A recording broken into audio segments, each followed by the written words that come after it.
One of my research projects is really looking at and trying to understand where viruses exist when they're not causing epidemics, when they're not causing diseases. Where are they, and how do we detect them?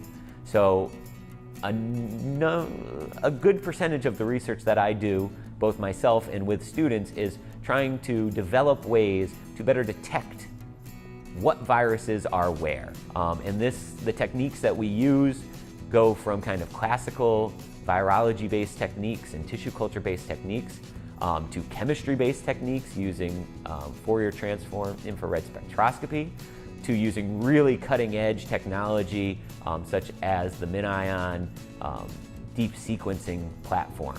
And so it kind of spans this wide range, and we're trying to see what's going to work best to solve these questions. I also have other research that looks at different microbes like bacteria.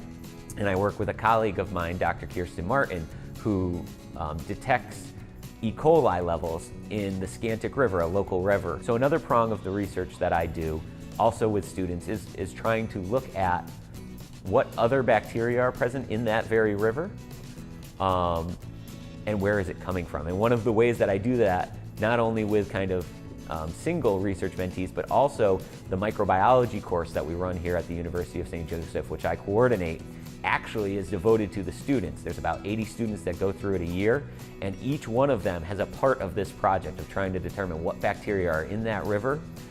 Another prong of my research focuses on the pedagogy, which basically means teaching of science, and how can we teach in the best way, what are best practices.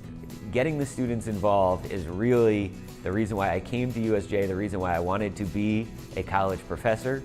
I'm very interested in the research. I'm very interested in the topics that I teach.